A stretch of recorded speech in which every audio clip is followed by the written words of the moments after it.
Bien, pues vamos a comenzar la escuela bíblica. Sabéis que el título es Fundamentos para la vida cristiana. Y seguimos en la lección 10, que habla de la paternidad de Dios. Vamos a hacer un pequeño resumen. Decíamos que cuando nos convertimos, Dios nos adopta como hijos, recibimos su paternidad y por tanto necesitamos conocer a Dios, conocerlo como Padre, para tener, digamos, una imagen clara y equilibrada de quién es Él. Dios es un Padre celestial, es el Padre celestial que tenemos en el cielo y es un Padre perfecto. Y como hijos suyos tenemos una serie de beneficios que hemos ido estudiando a lo largo de bastantes semanas. Como Padre perfecto que es, Él nos consuela, nos aconseja, nos protege. Dios es nuestra fortaleza en momentos de debilidad, nos da descanso cuando andamos agobiados, también nos moldea y nos da forma. Dios tiene paciencia con nosotros, es paciente, es un Dios paciente. Nos labra y nos poda, esto habla de disciplina. Nos hace justicia y nos ama con un amor eterno, porque Dios es eterno y por tanto todos sus beneficios son eternos. Nos bendice, pero con toda bendición espiritual. La prioridad de Dios es bendecirnos espiritualmente. La bendición material y económica, digamos que es una consecuencia de la bendición espiritual. Dios también tiene misericordia. Hay un salmo en el cual en todos sus versículos se repite: para siempre es su misericordia, y eso habla de que la misericordia de Dios no tiene principio ni tiene fin, es eterna.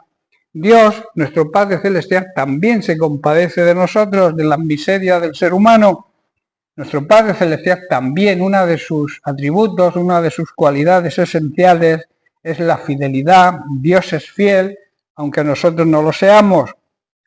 También Dios es verdadero y justo en todos los juicios que emite. Como Padre perfecto que es, también nos corrige cuando necesitamos corrección y disciplina.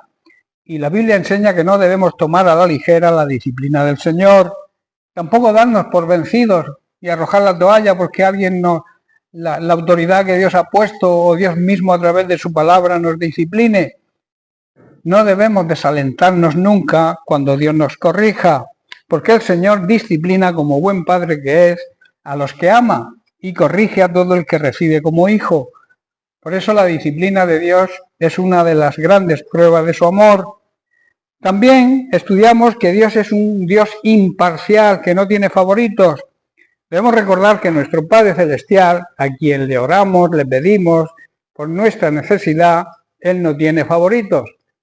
Dios también es nuestro proveedor, nos provee de todas nuestras necesidades. Por eso cuando tenemos problemas, cuando tenemos ansiedad y dificultades, tenemos que confiar en Él, ponerlas en sus manos, porque Él va a cuidar de nosotros y nos dará la provisión para cualquier necesidad que tengamos, sea del tipo que sea. Pero claro está, que esté de acuerdo con su voluntad siempre. Dios también, como buen Padre, nos perdona. Esto fue lo que creo que tratamos la última semana. Dios es un Padre perdonador, es un Dios perdonador. Dios es tan rico en amor, en misericordia, en gracia y en bondad, que compró nuestra libertad con la sangre de su Hijo y perdonó nuestros pecados. Hay una gran bendición y además una total liberación cuando aplicamos el perdón a nuestra vida, cuando perdonamos o cuando pedimos perdón cuando nos toque. La misericordia, hermanos, es la virtud que triunfa sobre el rencor y el resentimiento. La persona misericordiosa sabe perdonar. También es una virtud, la misericordia es una virtud que inclina nuestro ánimo a compadecernos de los sufrimientos y las miserias ajenas. Hoy vamos a estudiar que Dios, nuestro Padre Celestial, es santo. Vamos a hablar de la santidad de Dios. La santidad, digamos, en el concepto humano tiene un enfoque, pero cuando la santidad la enfocamos a Dios, cuando hablamos de la santidad de Dios es algo diferente. Es otro nivel de santidad.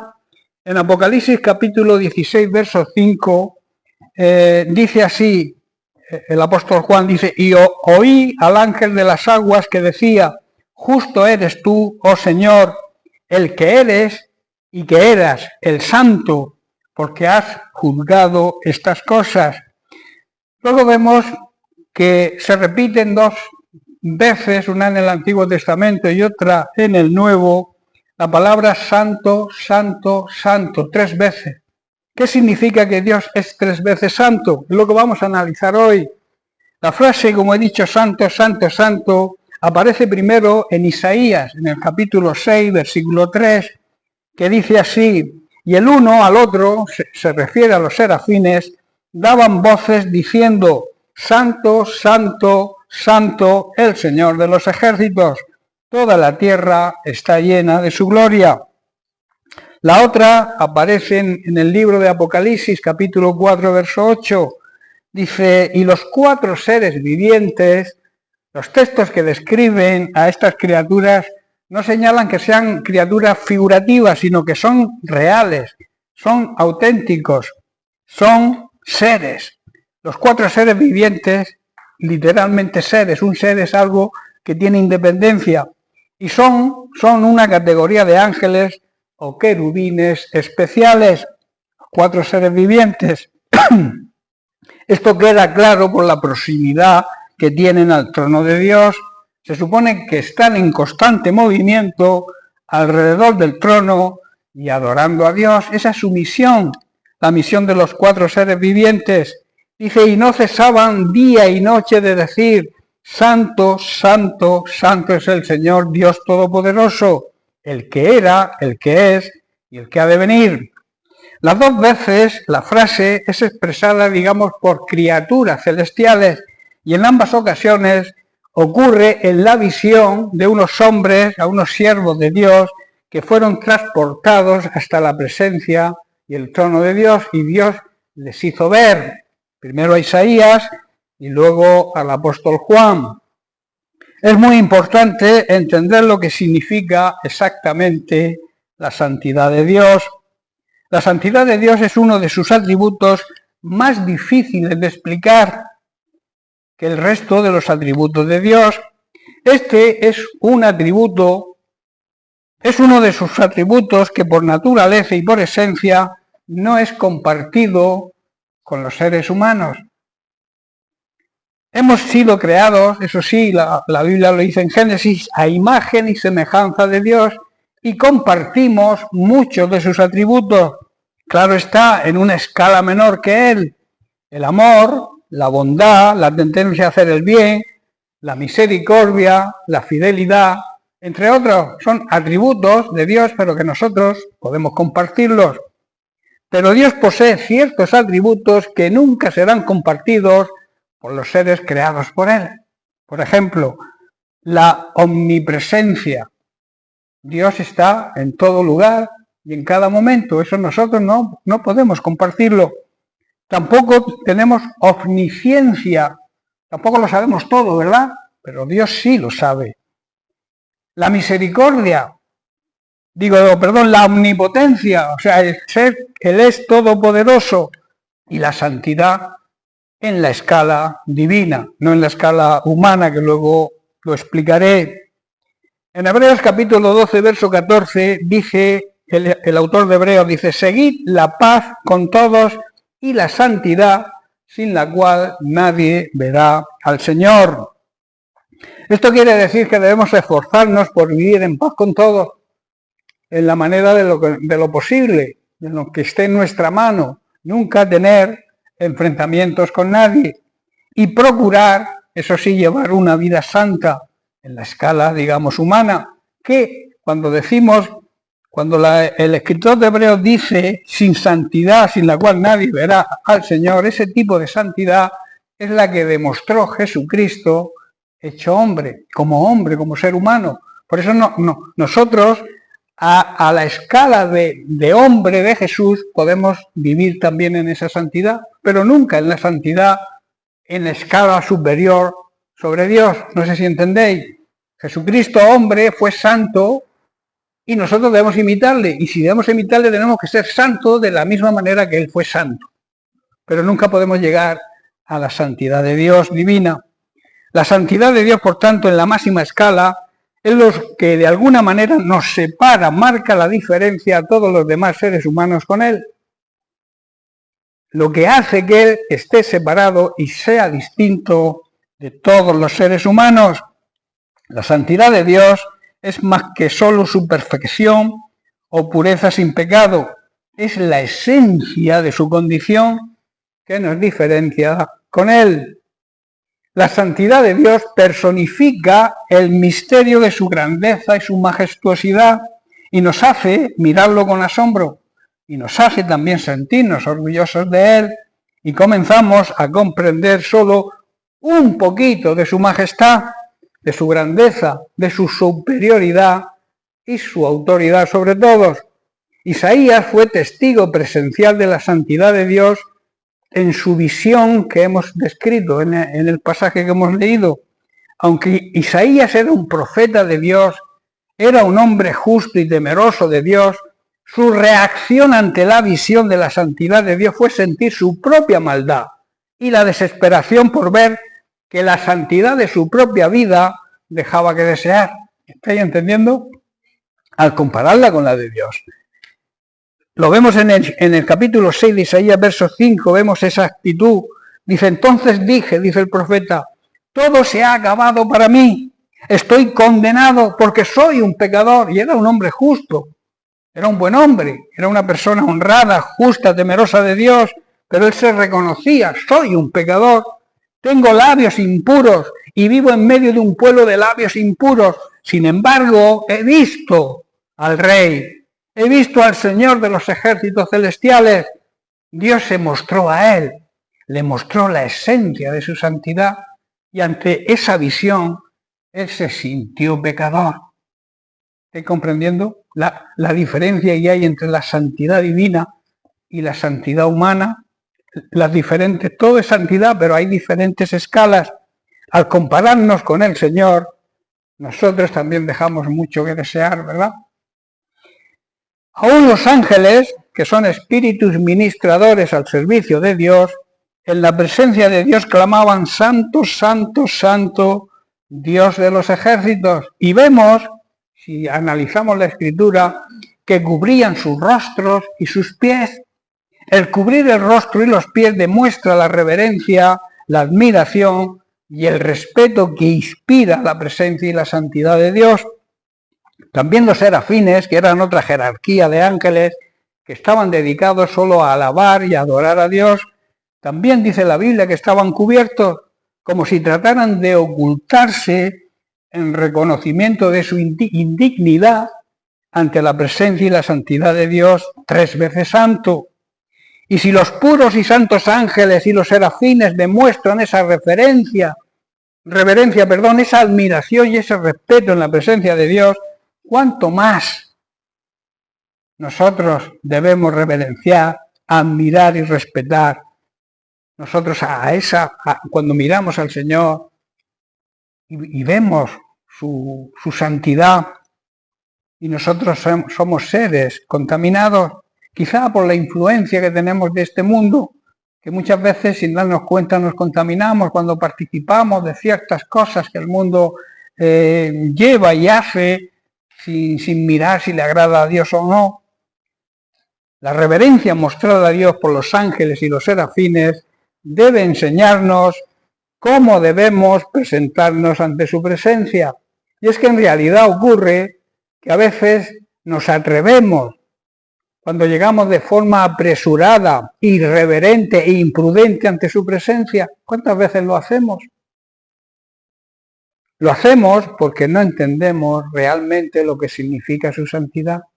Y a veces llegamos a la presencia de Dios, buscamos la presencia de Dios de una manera irreverente. Y la santidad de Dios se merece reverencia, honra, respeto y admiración. Amén. La visión de Juan del trono de Dios fue muy parecida a la de Isaías.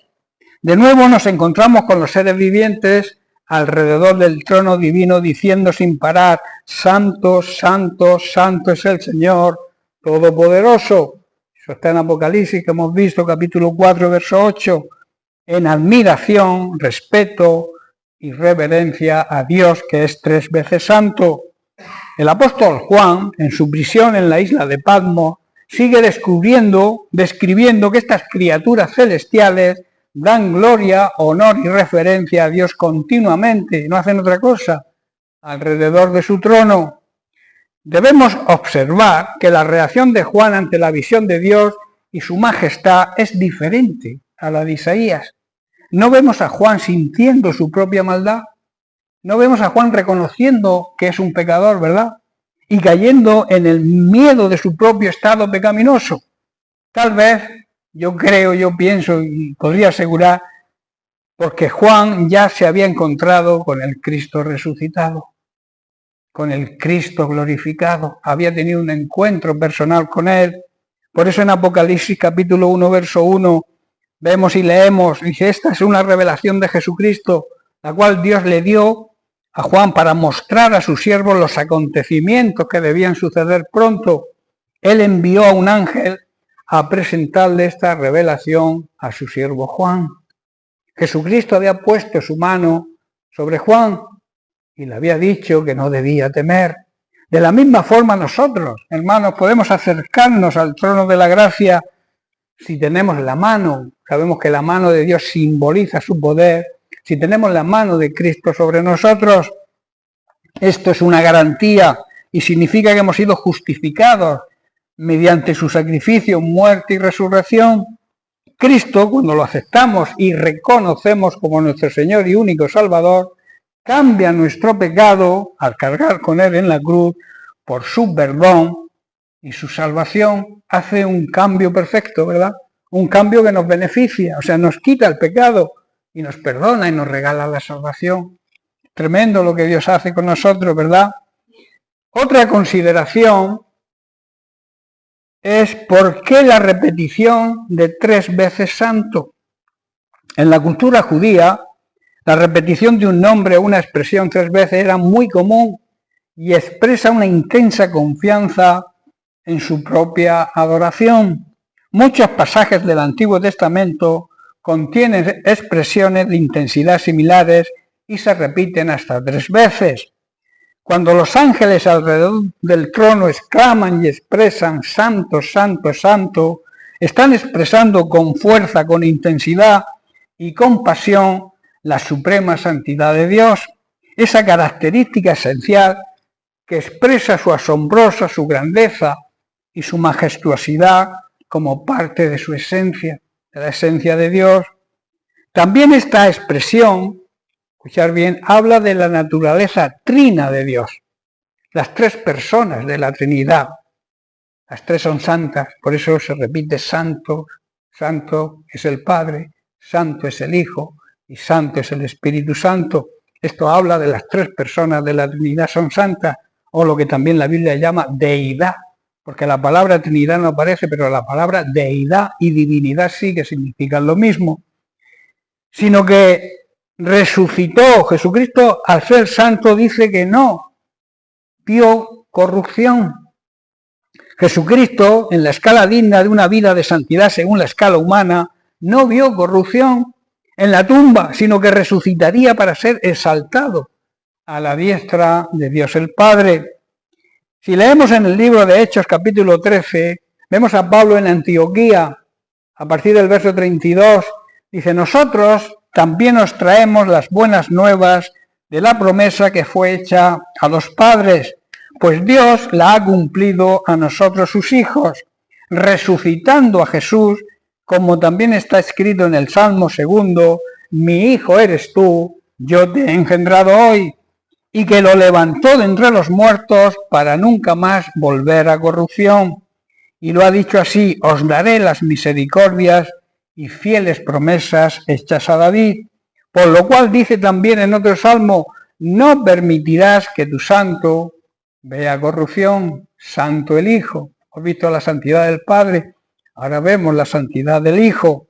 Jesús es el santo y el justo, cuya muerte en la cruz nos permite estar y entrar confiados al trono de nuestro Dios santo para recibir la ayuda necesaria cuando la necesitemos. En Hechos capítulo 3, verso 14, en el discurso de Pedro en el pórtico del templo de Salomón dijo, mas vosotros negasteis al santo y al justo y pedisteis que se os diera un homicida. El Espíritu Santo, la tercera persona de la Trinidad, también es santo. Por su propio nombre, ya vemos su santidad, Espíritu Santo. Su mismo nombre nos revela la importancia de la santidad como la esencia de la deidad. Finalmente, las dos visiones de los ángeles alrededor del trono, clamando Santo, Santo, Santo, indican claramente que Dios es el mismo en el Antiguo Testamento y en el Nuevo. Por eso hay dos versículos, uno en el Antiguo y otro en el Nuevo. Se suele pensar, y esto lo piensan la mayoría de la gente religiosa, que el Dios del Antiguo Testamento es un Dios de ira y que el Dios del Nuevo Testamento es un Dios de amor. Se hace como una especie de diferencia. Dios en el Antiguo Pacto y cambia de opinión en el Nuevo Pacto.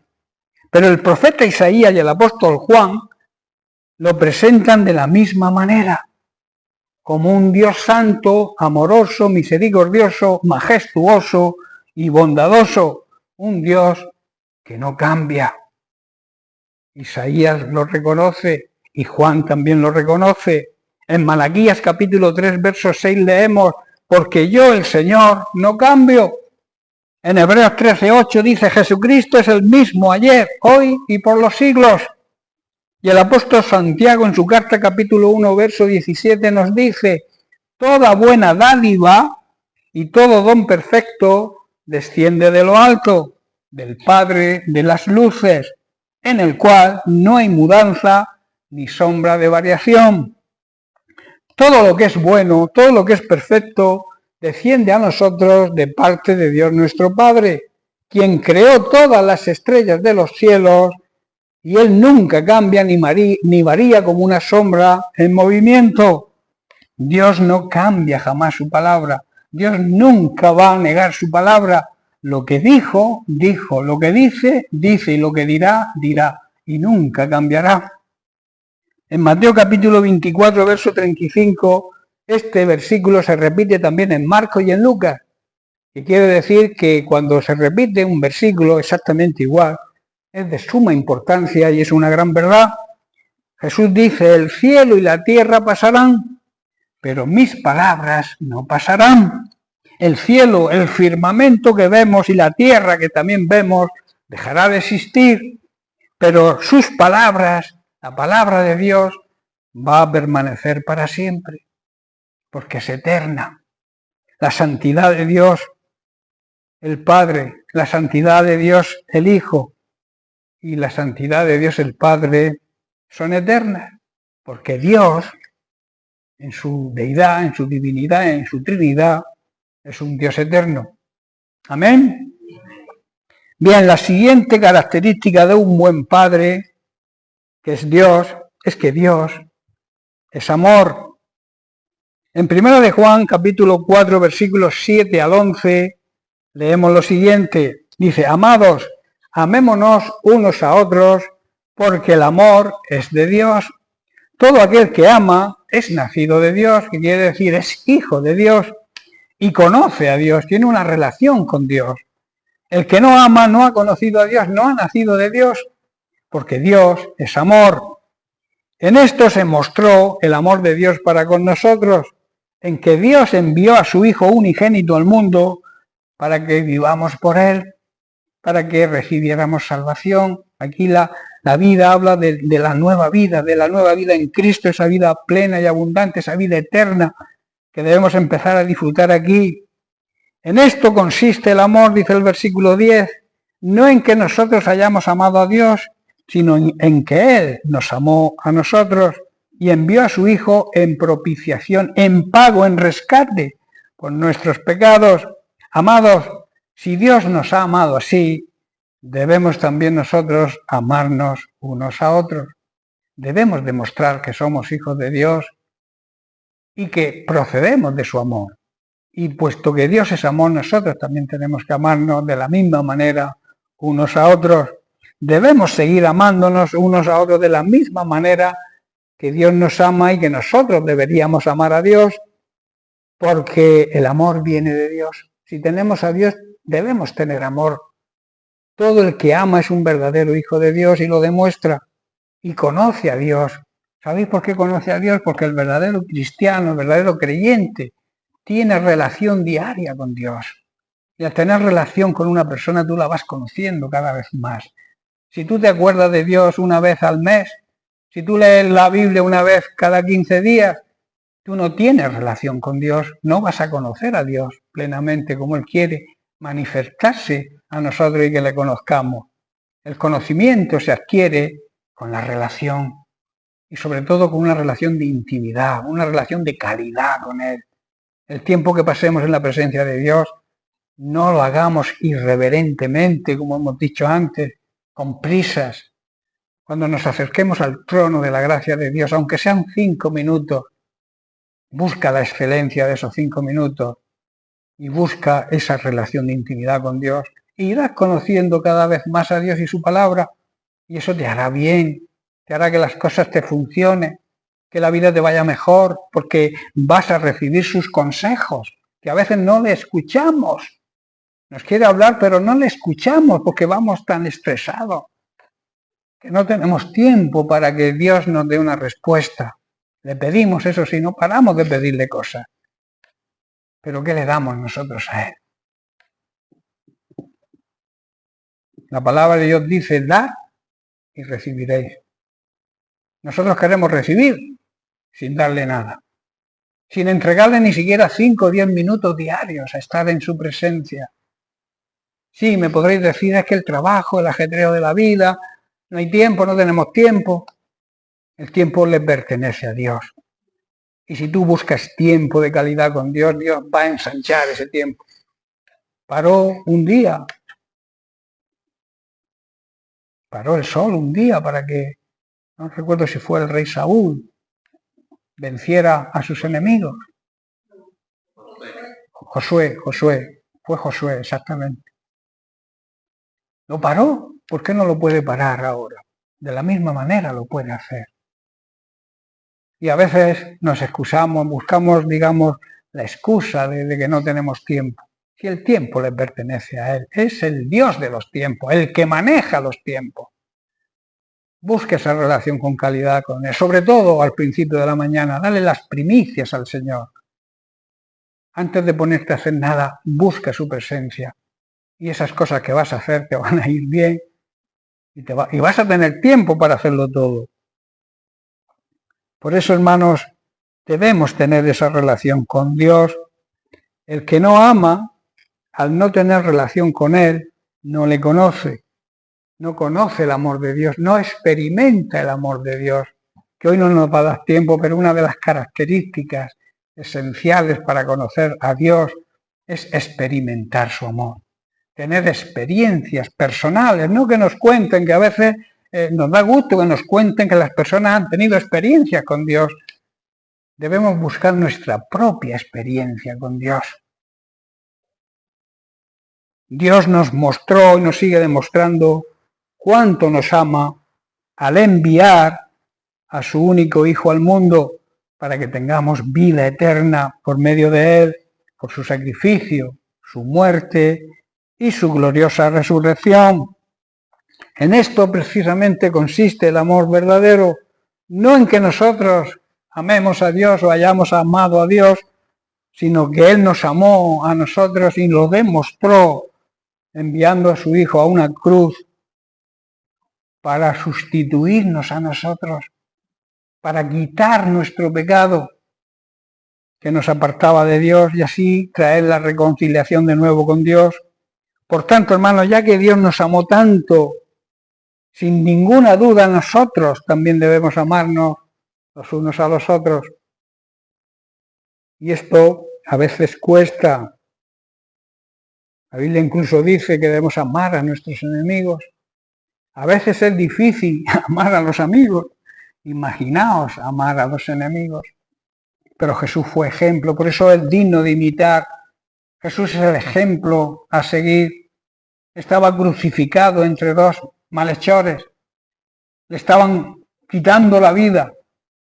Y desde la cruz en medio del grandioso y el tremendo sufrimiento que es estar clavado en una cruz, clamó al Padre pidiendo el perdón por aquellos que le estaban crucificando. Padre, perdónalos, porque no saben lo que hacen.